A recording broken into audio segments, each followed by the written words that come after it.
What's up? Reg Fishing TV, nagbabalik. Ayan, so dito tayo ngayon sa Bulinaw, Pangasinan para sa ating fishing session.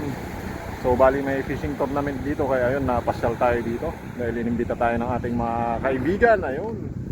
So sa mga nakasubaybay sa ating YouTube channel, ayan, at saka Facebook page, ayun na, wala tayong fishing na matagal-tagal na din, mga ilang buwan na rin.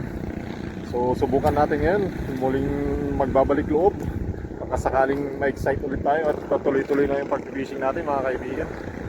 So ngayon sa day 1 mag-shorecasting muna kami. Bali alas 5 na ng hapon at subukan natin makauli ng isda para may pang-ihaw tayo mamaya. Kasi jigging tournament sa Tuesday. So medyo inagaan namin pumunta dito para makarelax muna kami at saka syempre mag-scout ng fishing spot, lalong-lalo na sa jigging. Bali, yung tournament pala dito is jigging, shorecasting at saka bait and weight. So bali fiesta ng Bulinaw ngayon, kaya ayun, nagpa-jigging sila.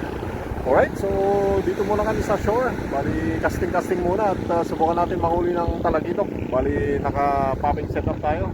Ayan, nakairam tayo ng setup galing sa ating kaibigan. Ayan, walang iba kundi si Mac Fishing TV. Ayan, at saka syempre si Javier. Alright, so alright mga ka-angler, and pwesto na tayo. Subukan natin doon kung maka-GD tayo. Alright, dito naman tayo banda. Wala kaming nahuli doon sa may banda o sa may G Resort.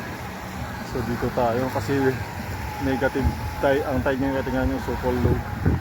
Tingnan natin kung makakadawi sila ng emperor fish. So dati doon ako nag-fishing dito. Ayan, try namin mamaya dyan. Yun, super low tide, negative yung tide ngayon, 0.80.